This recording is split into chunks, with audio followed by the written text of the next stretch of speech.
My name is Epsiba Beulah.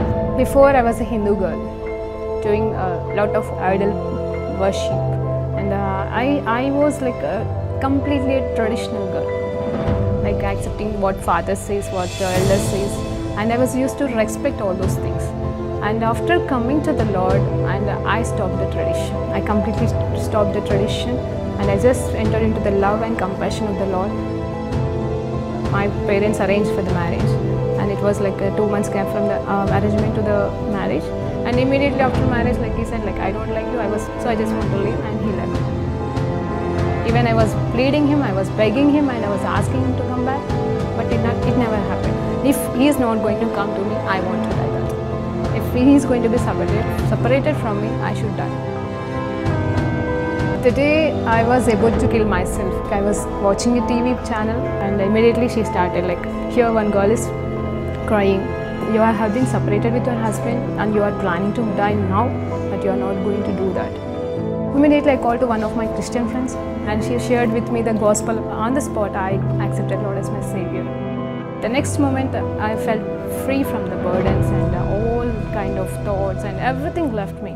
Praise Lord అండి. దేవునికి మహిమ కలుగును గాక. ప్రార్థన చేసుకుందాం.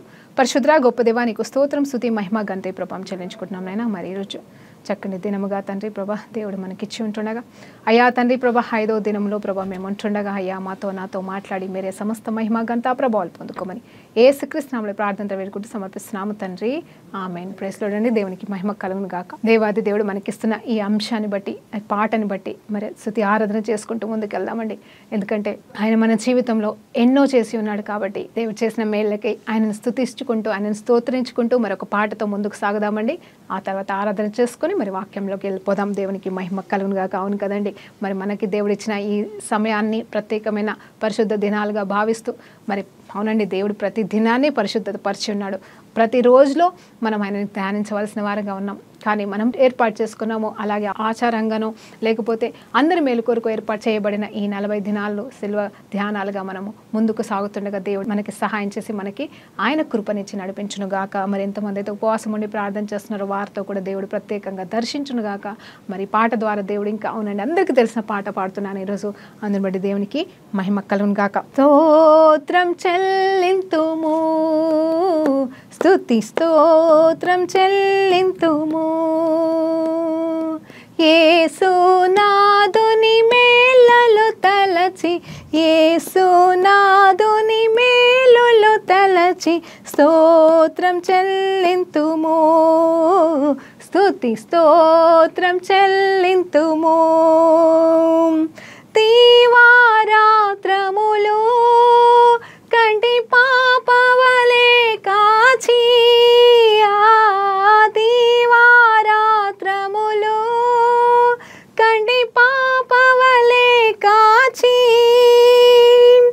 దయగల హస్తముతో బ్రోచి నడిపించితివి, దయగల హస్తముతో బ్రోచి నడిపించితివి, స్తోత్రం చెల్లింతును, స్తుతి స్తోత్రం చెల్లింతుము. గాఢాంధకారములో కన్నీటిలో ఎలలో,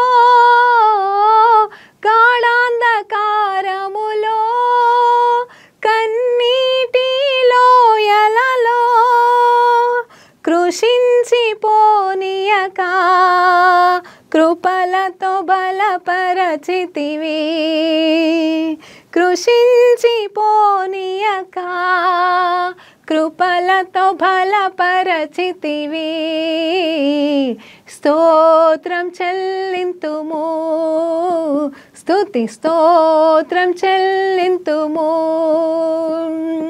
యేసునాథుని మేలులు తలచి, యేసునాథుని మేలను తలచి స్తోత్రం చెల్లింతుము, స్తుతి స్తోత్రం చెల్లింతుము. సజీవయాగముగా మన శరీరము సమర్పించి, సజీవయాగము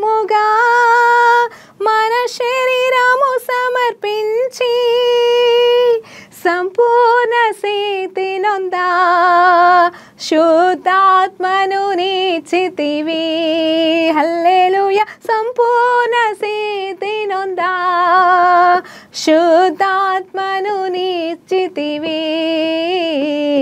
స్తోత్రం చెల్లింతుము స్తుతి స్తోత్రం చెల్లింతుము యేసునాథుని మేలులు తలచి యేసునాథుని మేలులు తలచి స్తోత్రం చెల్లింతుము స్తుతి స్తోత్రం చెల్లింతుము సియోను మార్గములో పలు శోధనలు రాగా సియోను మార్గములో పలు శోధనలు రాగా సాతాను జయించుటకు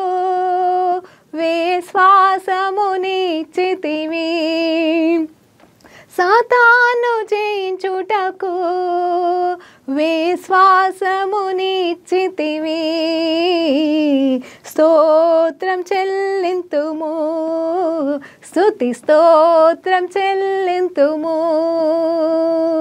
యేసునాథుని మేలులు తలచి యేసునాథుని మేలులు తలచి స్తోత్రం చెల్లింతుము స్తుతి స్తోత్రం చెల్లింతుము సిలువను మోసుకొని సువార్తను చేపట్టి సిలువను మోసుకొని సువార్తను చేపట్టి యేసుని వెంబడింపా ఎంత కృపను ఎంత భాగ్యమునిచ్చితివి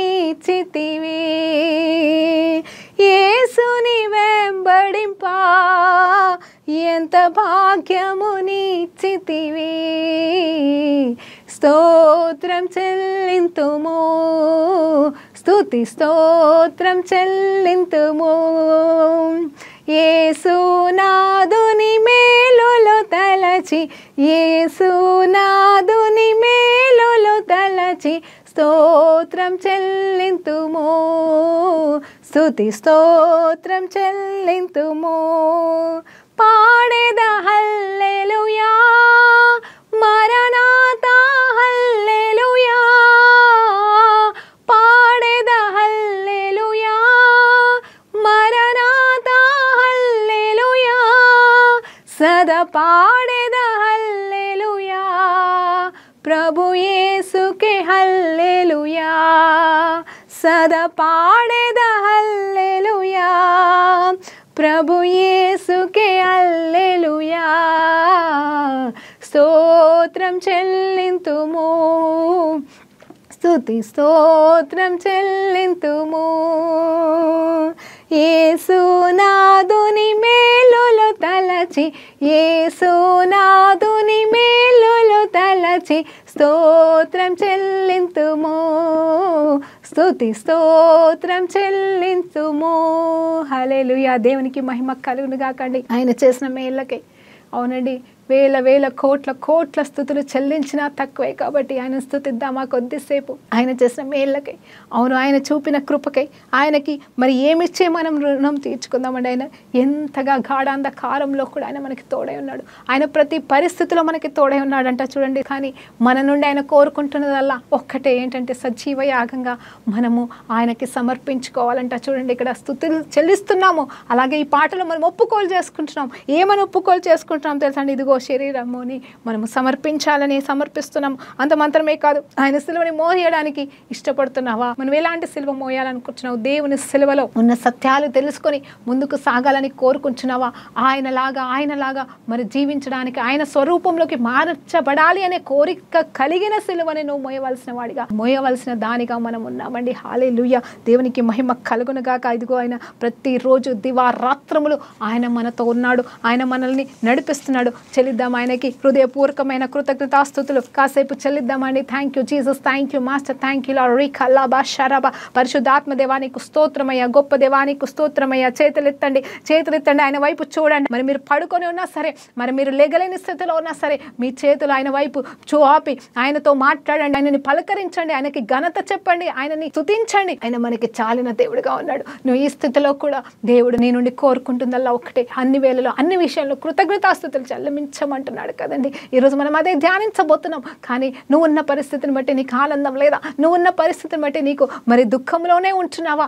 అయ్యా ప్రభువా నీకు స్తోత్రం రాజా. ఈరోజు నాయనా ఆ దుఃఖపు ఆత్మ యేసు నామములో తొలగించబడును గాక. నిత్యము దివారాత్రములు ప్రభా కంటి పాపలాగా మమ్మల్ని కాచి కాపాడుతున్నందుకు నీకు వేల కోట్ల కృతజ్ఞతాస్తుతులు చెల్లిస్తూ ఆనంద తైలముతో నైనా తండ్రి మమ్మల్ని అభిషేకించమని కోరుకుంటున్నాం రాజా. నీకు స్తోత్రం. రీఖాబా షర్రన కాసికా తూరి కలబా ఓ రీ బాబా షర్రన కాసికా తూరి హలబా. ప్రభా నీకు వందనాలు ప్రభా. నైనా నీకు స్తోత్రం. రాజుల రాజా, ప్రభుల ప్రభా, నైనా నీకు స్తోత్రం. రానే ఉన్నవాడా, మమ్మల్ని కొనిపోవడానికి సిద్ధపడుతున్న వాడా నీకు స్తోత్రమయ్యా. మమ్మల్ని నిస్వరూపంతో ప్రభా చెక్కుకున్న వాడా నీకు స్తోత్రమయ్యా. అయ్యా తండ్రి నీకు వందనాలు ప్రభా. మమ్మల్ని ప్రదానము చేసుకున్న ప్రధాన యాజకుడా నీకు స్తోత్రమయ్యా. ఓ రీ భాషా రనా కాసి ఖాతు రీ ఖలమ శరబ. పరిశుద్ధుడా గొప్ప దేవా నాయన, ఈరోజు ఎంతమంది అయితే ప్రభా ఈ ఆరాధనలో ప్రభా ఈ వాక్యంలో ఏకీభవిస్తున్నారో తండ్రి, ప్రతి బిడ్డ వినికిడిలో ప్రభా నీ దీవెన ఆశీర్వాదాలు ప్రభా మెండుగా దండిగా కుమ్మరించమని బ్రతలాడుతున్నానయ్యా. పరలోకంలో ఏ రీతిగా ఉందో ఆ రీతిగా ప్రతి బిడ్డల జీవితంలో జరిపించమని బ్రతలాడుతున్నాను తండ్రి.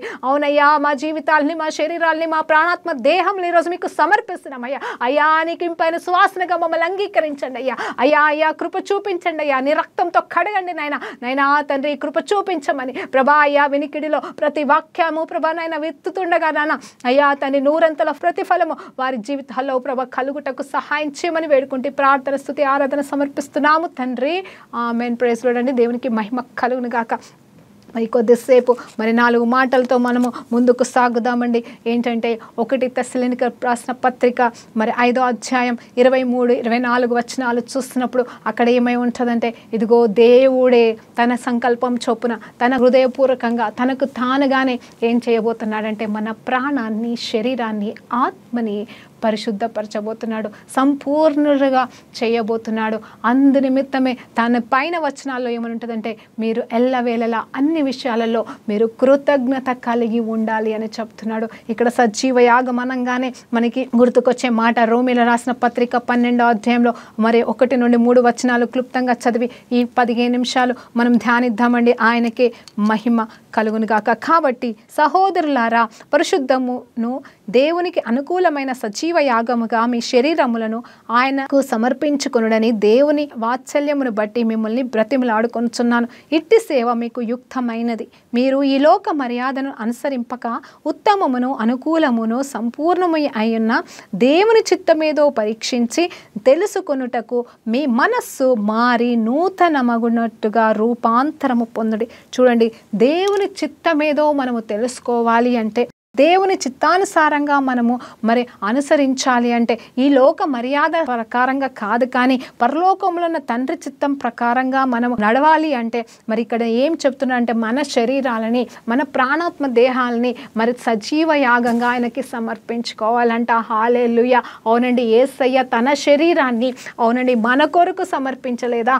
ఆయన శరీరాన్ని మన కోసం అర్పించేశాడు కదండి. చూడండి, ఆయనని మళ్ళీ రక్షించడానికి వచ్చాడు. ఆయన మనల్ని సంపూర్ణంగా కాపాడేశాడండి. ఎలా కాపాడాడు అనేది చూస్తే ఆయన శిలువ యాగము ద్వారా మనల్ని మరి కొనుక్కొని మనల్ని కాపాడేశాడు. ఆయన మనల్ని రక్షించేసుకున్నాడు. అంటే మరి మనం చేయాల్సిన పనుల్లో అది నమ్మి పొందుకోవడమే. అంత మాత్రమే కాదు, ఆయన చిత్తానుసారంగా మనము జీవించాలంటే ఏంటో మనం తెలుసుకోవాలంటే ముందుగా మనం చేయవలసిన పని ఏంటంటే సజీవ యాగంగా మనం సమర్పించుకోవాలంట. మన శరీరాల్ని మొదటిగా సమర్పించుకోవాలంటున్నాడు. అంత మాత్రమే కాదు, ఇక్కడ ఏమని చెప్తున్నా అంటే ఈ లోక మర్యాదని అనుసరించడానికి మనకి మంచిది కాదని చెప్తా ఉన్నాడు. అంత మాత్రమే కాదు, మీరు ఈ లోక మర్యాదను అనుసరింపక ఉత్తమమును అనుకూలమైన, చూడండి, ఉత్తమమును అనుకూలమైన సంపూర్ణమైన దేవుని చిత్తమేదో, చూడండి, దేవుని చిత్తమేదో పరీక్షించి తెలుసుకున్నట్లు మీ మనస్సును నూతనీకరించుకోమంటున్నాడు. మనస్సును నూతనీకరించుకోవాలంట. ఈరోజు అంశం ఏంటి అంటే మనం స్తుతులు చెల్లిస్తున్నాము, మనం స్తోత్రాలు చెల్లించుకున్నాం. ఆయన మన పట్ల చేసిన దాన్ని బట్టి మనం స్తోత్రాలు చెల్లించుకుంటూ కృతజ్ఞతలు చెల్లించుకుంటూ అలాగే సజీవ యాగంగా మన శరీరాన్ని సమర్పించుకుందామని పాడుకున్నాం కదండి. ఆ రీతిగానే ఇక్కడున్న మాటల్లో చూడండి, ఆయన ఏమంటున్నా అంటే ముందు మన శరీరాల్ని సజీవ యాగంగా ఆయనకి సమర్పించేద్దాం. అది ఆయన చిత్తమే ఉన్నదండి. అప్పుడు మనం ఏం చేయగలమంటే ఆయన చిత్తానుసారంగా జీవించగలము. అనుకూలమైన జీవితం, ఆయనకి ఇష్టమైన జీవితం. అంత మాత్రమే కాదు, మనకి నిజమైన తృప్తినిచ్చే జీవితం అండి. అవునండి, మన ఇష్టానుసారంగా బ్రతుకుతే మీరేమని అనుకోండి, మన మనసు, మన అంతరాత్మ మనల్ని పరీక్షిస్తూ ఉంటుంది. అవును, మనకైతే దేవుని పరిశుద్ధాత్మ ఉన్నాడు కాబట్టి పరిశుద్ధాత్మ దేవుడు దుఃఖపడుతూ మనల్ని హెచ్చరిస్తూ మరి బాధపడుతూ ఉంటాడు. కానీ లోకానుసారంలోకి వాళ్ళకి పరిశుద్ధాత్మ దేవుడు ఉండకపోవచ్చు, కానీ వాళ్ళకంటూ దేవుడు ఒక ఆత్మనిచ్చాడు. వాళ్ళ ఆత్మనే వాళ్ళని పరీక్షిస్తూ ఉంటుంది. వాళ్ళ ఆత్మ, అవునండి, ఆత్మకి ఎప్పుడు అపవిత్రత అంటది కాబట్టి, ఆ ఆత్మ పరిశుద్ధమైనదే కాబట్టి. కానీ ఆ ఆత్మని మరి కృంగిపోయే స్థితికి తీసుకొచ్చేది ఈ శరీరము, మన తలంపులతో నిండిన ప్రాణం కాబట్టి ఈ ప్రాణాన్ని మనము తీసేసుకోలేము, ఈ శరీరాన్ని మనము లయపరచలేము. కానీ ఆ శరీరాన్ని, ఆ ప్రాణాన్ని సమర్పించినప్పుడు మనకి దేవుడిచ్చిన ఆత్మ అయితే మనల్ని తప్పు చేసిన మనల్ని ఒప్పింపజేస్తుంది, కానీ మనము వినము. కానీ ఎప్పుడైతే క్రీస్తులోనికి మనం వస్తామో మన ఆత్మ దేవుని ఆత్మతో ఏకమైపోతున్నప్పుడు ఇప్పుడు ఏంటంటే మన ఆత్మ చేయలేని పని, మన ఆత్మ మన శరీరానికి సహాయం చేయలేదు, మన ఆత్మ మన శరీరానికి మార్చలేదు, కానీ కేవలం బాధపడుతూ మరి ఒప్పింపడానికి ట్రై చేస్తుంది, కానీ ఒప్పుకోదు, ఒప్పింప చేయలేదు. కానీ పరిశుద్ధాత్మ దేవుడైతే ఖచ్చితంగా ఒప్పింప చేస్తాడు. అప్పుడు మనం ఏ తప్పు చేయలేము, ఏ పాపంలోనికి మనం వెళ్ళలేము. ఒకవేళ వెళ్ళాల్సి వెళ్ళినా కూడా వెంటనే లేపగలిగిన తలంపులు, జీవితము మన శరీర ప్రాణానికి దేవుడు అనుమతిస్తాడు. ఇదే అండి సజీవంగా సమర్పించుకోవడం అనేది. అవునండి, నేను చిన్న అంశాలని చిన్నగా క్లుప్తంగా కొద్దిసేపే మనం ధ్యానిస్తున్నామండి. ఇవన్నీ ఆల్రెడీ మనం ఎన్నోసార్లు ధ్యానించుకున్నవే, ఎంతోమంది నోటి నుండి విన్నవే. ఆ మాటకు వస్తే బైబిల్ ఎన్నిసార్లు చదివినా మరి అవే మాటలు మనకు వస్తూ ఉంటాయి. కానీ ఈ ప్రత్యేకమైన దినాలలో ఈరోజు మనము చేయవలసిన పని ఏంటంటే, మన బాధ్యతగా ఈరోజు మన శరీరాల్ని సంపూర్ణమైన సమర్పణలోకి సమర్పించేద్దామా, ఆయనకి సమర్పించేద్దామా. ప్రభా, నీ చిత్తమే నా శరీరంలో ప్రాణంలో జరగాల, నీకు ఇష్టము కానివి, నీకు ఆయాసకరమైనవి నాలో అవి ఏమున్నాయో, తలంపులే కావచ్చు, క్రియలే కావచ్చు, ప్రభా దుష్టు నుండి వచ్చినవే కావచ్చు, నా సొంతంగా తెచ్చుకునేవే కావచ్చు, అయ్యా వాటన్నింటినీ ఈరోజు నిర్మూలం చేసుకోవడానికి ఇష్టపడుతున్నానని నువ్వు సాగిలపడి విడిచిపెడుతున్నావా? ఈరోజు దేవుడు నీకు సహాయం చేస్తున్నాడు. ఇదిగో నువ్వు క్రీస్తుని నమ్ముకున్న వాడవైతే నీలో ఉన్న పరిశుద్ధాత్మ దేవుడు నిన్ను హెచ్చరిస్తుండగా, నీకు సహాయం చేస్తుండగా, ఇదిగో నీకు ఆయన మాట్లాడుతుండగా ఈరోజు మార్పును తెచ్చుకోమని దేవుడు కోరుకుంటున్నాడు. ఒకవేళ నువ్వు క్రీస్తుని తెలియని వాడవా, ఈరోజు క్రీస్తుని నీ హృదయంలోకి ఆహ్వానించు. నిన్ను పరిశుద్ధపరిచే బాధ్యత ఆయన తీసుకోవడానికి ఇష్టపడుతున్నాడు. నీ వల్ల నువ్వు పరిశుద్ధతని పొందుకోలేవు, నీవు మార్పు పొందుకోలేవు. అవును, నువ్వు ఉన్న స్థితిని బట్టి, నువ్వు చేస్తున్న తప్పును బట్టి, నువ్వు చేస్తున్న పాపాలను బట్టి నీకు బాధ కలుగుతుంది. కానీ ఏమి చేయలేని స్థితిలో ఏం చేయాలో అర్థం కాక నువ్వు చచ్చిపోవాలని తలంపులోకి వెళ్ళిపోతున్నావు. ఎందుకు ఈ బాడు బ్రతుకని నీకు అనిపిస్తుంది, నీలో ఉన్న నీ అంతరాత్మ ఒప్పింపజేస్తుంది, కానీ దాన్ని నువ్వు జయించలేకపోతున్నావు. ఆ పాపాల నుండి నువ్వు బయటకి రాలేకపోతున్నావు. కానీ దేవుడు చెప్తున్న మాట ఏంటంటే, ఇదిగో నువ్వు క్రీస్తుని పొందుకుంటే, పరిశుద్ధాత్మ దేవుడు నీలోనికి వచ్చి జీవిస్తే, ఇదిగో ఆ యేసయ్య నీలో వచ్చి జీవిస్తాడు. కాబట్టి నీ శరీరాన్ని కేవలం మారు మనసు పొందుకొని పరిశుద్ధంగా బ్రతకడం మాత్రమే కాదు, ఆ దేవాది దేవునికి, ఈ లోకాన్ని సృష్టించిన దేవాది దేవుడే నీలోనికి వచ్చి నిన్ను ఆలయంగా మార్చుకోవడానికి, ఆయన ప్రేయర్ హౌస్గా నిన్ను మార్చుకోవడానికి ఇష్టపడుతున్నాడండి. హల్లెలూయా, దేవునికి మహిమ కలుగుగాక. అలా నువ్వు ఉండడానికి ఇష్టపడుతున్నావా? ఆయన మందిరముగా, ఆయన నివాస స్థలంగా, ఆయన చెప్పినట్టుగా, ఆయన ఇష్టానుసారంగా జీవించడానికి నువ్వు కోరుకుంటే, నువ్వు ఈ రోజు చేయాల్సిన మొదటి పని ఏంటి తెలుసండి? ఇదిగో నీ శరీరాన్ని సజీవ యాగంగా ఆయనకు సమర్పించుకో. హల్లెలూయా, దేవునికి మహిమ కలుగుగాక. సజీవ యాగం అంటే మనం ఏదో పోయి కాలిపోవడం అది కాదండి. జస్ట్ ప్రభా, ఇదిగో నా శరీరం, ఇదిగో నా ప్రాణం, ఇదిగో నా ఆత్మ, ఇదిగో నా మనసు, నా చూపులు, నా వినికిడి ప్రభా, ఇదిగో నా గొంతు ప్రభా, నా అవయవాలు ప్రభా, ఇదిగో నా చేతులు, నా కాళ్ళు, నా అవయములు, నా శరీరము సమస్తముని అప్పగిస్తున్నాను ప్రభా అని చెప్పేసి నువ్వు ఆయనకి అప్పగించిన ఎడల ఆయన నిన్ను మార్చుకునేదానికి సంసిద్ధంగా ఉన్నాడు. ఎంతసేపు కాదని ఒక్క క్షణంలోనే నీకు ఆ బరువు అనేది వెళ్ళిపోతూ ఉంటుంది. ఈరోజు మనం ముగింపులోకి వచ్చేసి ఉంటుండగా, ప్రార్థన పూర్వకంగా నేను మాట్లాడుతుంటుండగా ఆ ప్రార్థనలో మీరు ఏకీభవిస్తున్నారండి. కేవలం మీరు నా మాటలు మాత్రమే కాదు, పరిశుద్ధాత్మ దేవుడు మిమ్మల్ని ఒప్పింపజేస్తున్నాడు. కాబట్టి ఆయన మాటకు మీకు లోబడి మీరు నేను మాట్లాడుతుండగానే మీరు సమర్పించుకోండి. ఆయన దగ్గర కన్నీరు కార్చండి. మీరైతే వీలైతే సాగిలపడండి ఆయన సన్నిధిలో. ఆయన స్వరము వింటున్న నీవు సాగిలపడి, ప్రభా ఇది నాది కాదు ప్రభా, ఇదిగో నీదే నా జీవితం అని నువ్వు సమర్పించుకో. దేవుడు నీతో మాట్లాడుతున్నాడు. హల్లెలూయా, దేవునికి మహిమ కలుగును గాక. చూడండి ఒకసారి ఈ ముగింపులో ఈ మాట కూడా ధ్యానిద్దాము. 1 తెస్సలోనికీయులకు రాసిన పత్రిక 5వ అధ్యాయం అండి. ఈ 2 మాటలు కూడా మరి చదువుకొని ముగించుకుందాం. దేవునికి మహిమ కలుగును గాక. చూడండి అక్కడ ఏమంటున్నాడు చూడండి, ఎవరును కీడుకు ప్రతి కీడు ఎవనికైనను చేయకుండా చూడ్చుకొనుడి. మీరు ఒకని ఎడల ఒకడు మనుషులందరి ఎడలను ఎల్లప్పుడూ మేలైన దాన్ని అనుసరించి నడుచుకునుడి. ఎల్లప్పుడూ సంతోషంగా ఉండుడి. ఎడతెగక ప్రార్థన చేయుడి. ప్రతి విషయమునందు కృతజ్ఞతాస్తుతులు చెల్లించుడి. ఇలాగును చేయుట యేసు క్రీస్తునందు మీ విషయములో దేవుని చిత్తమే ఉన్నది. ఆత్మను ఆర్పకుడి. ప్రవచించుటను నిర్లక్ష్యము చేయకుడి. సమస్తమును పరీక్షించి మేలైన దానిని చేపట్టుడి. ప్రతి విధమైన కీడునకును దూరముగా ఉండుడి. చూడండి వచనము 23వ వచనం, సమాధానకర్తయగు దేవుడే మిమ్మును సంపూర్ణముగా మరే పరిశుద్ధపరచునుగాక. మీ ఆత్మయు శరీరముయు మరి జీవమును మన ప్రభువైన యేసుక్రీస్తు రాకడయందు నిందారహితముగా సంపూర్ణముగా ఉండునట్లు కాపాడుబడునుగాక. మిమ్మును పిలుచువాడు నమ్మకమైన వాడు కనుక అలాగున చేయును. చూడండి 23, 24 వచనాలు చూస్తున్నప్పుడు ఆయననే ఏం చేస్తాడు తెలుసా అండి, మన శరీరాల్ని మరి ఆయన ఏం చేయబోతున్నాడు, మరి సంపూర్ణపరచబోతున్నాడు. ఆయననే మన శరీరాల్ని ప్రాణాత్మ దేహాల్ని ఆయనే పవిత్రపరచడానికి ఇష్టపడుతున్నాడు. నిందే లేని దానిగా, నిందే లేని వాడిగా మరి దేవుడు నిన్ను చేయాలని కోరుకుంటున్నాడు. అది నిజముగా ఆయన చిత్తమైన దానికోసము మనం ఇంతకుముందు చదివినట్టుగా ధ్యానించినట్టుగా మన శరీరాల్ని సమర్పిస్తే ఆయనే మన శరీరాల్ని సంపూర్ణులుగా చేస్తాడు, పరిశుద్ధుడిగా చేస్తాడు. సమాధానం అండి, ఎవరి మధ్యలో సమాధానం? దేవునికి మనకు మధ్యలో సమాధానం. అవునండి, మన ఆత్మ మనకి చెప్పుతుంది, కానీ ఆ ఆత్మకి ఆ శక్తి సరిపోవట్లేదు మన శరీరాన్ని మార్చడానికి. కానీ పరిశుద్ధాత్మని మనం ఆహ్వానిస్తే, పరిశుద్ధాత్మకి మనం అప్పచెప్తే, ఆ క్రీస్తు అనే ఆత్మ, క్రీస్తు యొక్క ఆత్మ మనలో నివసించినప్పుడు ఇదిగో మనము సంపూర్ణంగా ఆయనకి మరి లోబడిన వారముగా దేవుడు చేస్తాడు. కాబట్టి అప్పుడు నిజంగా మనం ఆయన రాకడలో పరిశుద్ధులుగా జీవించగలుగుతాము. పరిశుద్ధతని కోల్పోకుండా బ్రతకడానికి దేవుడు సహాయం చేస్తాడు. దానికంటే ముందు కూడా అనుకూలమైనదేదో మంచిదేదో మీరు తెలుసుకొని మరి ప్రవర్తించాలి. మనకు తెలుసు కానీ ప్రవర్తించలేకపోతున్నాం. కారణం శరీరం బలహీనం, మన ఆత్మ బలహీనం. కానీ దేవుని ఆత్మ మనల్ని బలపరుస్తూ పడిపోకుండా మనల్ని కాపాడడానికి రెడీగా ఉన్నాడండి ఆయన ఆత్మ. దేవునికి మహిమ కలుగును గాక. చూడండి అయితే అన్ని విషయంలో కృతజ్ఞతాస్తుతులు చెల్లించుట దేవుని చిత్తమే ఉన్నదంట. ప్రతి విషయంలోనూ ఏ స్థితిలో ఉన్నావు, ఏ పరిస్థితిలో ఉన్నావు, ప్రభా ఇదిగో ఈరోజు ఈ బలహీనత ఉంది ప్రభా, ఈరోజు నాకు ఈ కష్టం వచ్చింది ప్రభా, అయ్యా ఈరోజు నేను ఏం చేయాలో తెలియకుంది ప్రభా, అయ్యా ఏం జరుగుతుంది ప్రభా అన్నప్పుడు కూడా మీరు కృతజ్ఞతలు చెల్లించి ఆయనకు అప్ప చెప్తే ప్రభా thank you lord for this situation అని చెప్పేసి మనం పాట పాడాం కదండి, స్తోత్రం చెల్లింతుము అని పాట పాడాం కదండి.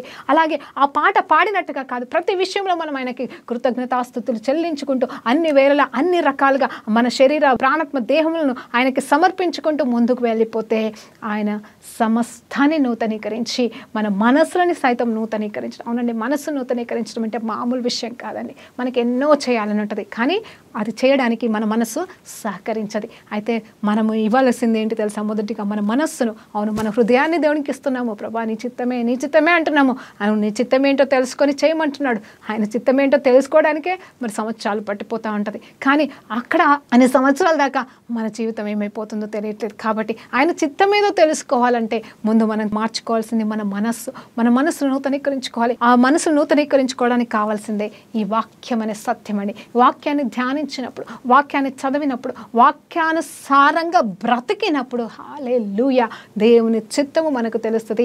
దేవుని చిత్తానుసారంగా మనం బ్రతుకుతాము. అదే నిజంగా మనసుని నూతనీకరించుకోవడం అండి. అవును, ఆయన వాక్యాన్ని మన మనసులో పెట్టుకోవడమే. ఆయన ఇప్పుడు సపోజ్గా మనం అబద్ధాలు ఆడకూడదండి. నిజంగా దేవుని బిడ్డలమైన మనం అబద్ధాలు ఆడకూడదు. సో అబద్ధం ఆడితే ఖచ్చితంగా మనం సాతాను గాడికి తలుపు తీసినట్టే. మనం చిన్న చిన్న విషయాలకి భయంకరంగా అబద్ధాలు ఆడుతూ ఉంటాం. కానీ మనం తెలుసుకోవాల్సింది, అయ్యో అనవసరంగా అబద్ధం ఆడానే అంటారు కదండి పెద్దవాళ్ళు. ఒక అబద్ధానికి ఇంకొక అబద్ధము చెప్పాల్సి వస్తుంది. ఒక్క అబద్ధం ఆడితే 10 అబద్ధాలు చెప్పాల్సిన పరిస్థితి వస్తుందంట. సో మొదటి అబద్ధమే నువ్వు చెప్పకపోతే అసలు మిగతా అబద్ధాలు చెప్పాల్సిన అవసరం ఉండదు. ప్రతిసారి మనకి అనిపిస్తుంది, అయ్యో అనవసరంగా అబద్ధం చెప్తున్నాను, అబద్ధం అనిపిస్తూ ఉంటుంది. కానీ మనం జయించలేము కదండి. కానీ నిజం చెప్పాలంటే అబద్ధం అంటేనే సాతాను. అది చిన్న అబద్ధమే కావచ్చు, అది ఎక్కడికో దారి తీస్తుండొచ్చు. కానీ ఇప్పుడు మనం ఏమనుకుంటామంటే, సరే ఆ పాపంలో పడి ఉండేవాడైతే దాన్ని కనీసం అయ్యో ఎందుకు అబద్ధం చెప్పానని తలంపు కూడా రాదండి. అది కంప్లీట్గా మునిగిపోయిన వారి పరిస్థితి. కానీ మరి మంచిగా బ్రతకాలని, మనం బాగుండాలని, మనం దేవునికి ఆయాసకరంగా బ్రతకూడదు, దేవునికి సంతోషపెట్టే జీవితమే ఉండాలని కోరిక కలిగిన వాళ్ళు ఇలా చిన్న చిన్న అబద్ధాలు పొరపాట్లు, అంటే ఉదాహరణగా అబద్ధం అబద్ధం అని చెప్తున్నాడు. అది వేరే పాపాన్ని నువ్వు ఏది పెట్టుకున్నా కానీ ఏమవుతుంది తెలుసా అండి, మనం అది చేయకుండా దేవుడు సహాయం చేయాలంటే ముందు మనం ఏమనుకోండి, ప్రభు అబద్ధం చెప్పడం నిశ్చిత్తము కాదు కాబట్టి నేను నా మనసును నూతనీకరించుకుని ఇంకా ఏ పరిస్థితి వచ్చినా నేను అబద్ధం చెప్పను అని చెప్పేసి నువ్వు సిద్ధ మనసు కలిగినప్పుడు, నువ్వు ఆ ప్రిపరేషన్ అనేది నువ్వు చేసినప్పుడు దేవుడు నీకు అబద్ధం చెప్పాల్సిన అవసరం కూడా రానికుండా సహాయం చేస్తాడు. ఒకవేళ అబద్ధం చెప్పాలి అనే పరిస్థితి వస్తే దాన్ని దాటించేస్తాడు. నీకు అబద్ధం అనేది నీ నోటి నుండి రాకుండా కాపాడుకుంటాడు. అదే నిజమైన మారు మనసు కలిగిన మరి దేవుని చిత్తానుసారమైన జీవితం, అదే జీవ సమర్పణ కలిగిన ఫలితం అండి. మనము చేయాల్సిన పని ఏదైతే చేయాలో అది మనకు శక్తి సరిపోకపోతే ఆయన సహాయం చేస్తాడు. చేయకూడని పని నుండి తప్పిస్తాడు. ఆయన సమస్తాన్ని చూసుకుంటాడు. మనం చేయాల్సిందల్లా ఒకటే, సమర్పించుకుందాం. దేవా, నా ప్రాణం నీదే, నా ఆత్మ నీదే, నా శరీరం నీదే, ఇదిగో నేనున్నాను ప్రభా అని చెప్పేసి మనం సాగిల పడదాం ఆయన సన్నిధిలో. ఈ మధ్యాహ్న కాల సమయంలో ఆయన మనల్ని కోరుకుంటున్నాడు.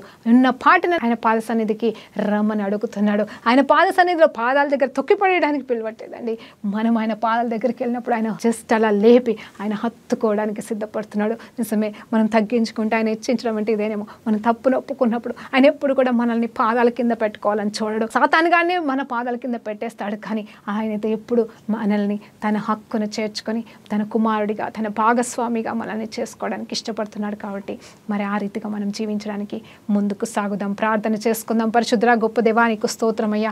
ఈ సమయంలో ఉన్న పాటను మీ పాద సన్నిధికి వచ్చేటకు మీరు మాకు ఇచ్చిన గొప్ప ధన్యతకై వందనాలు తండ్రి.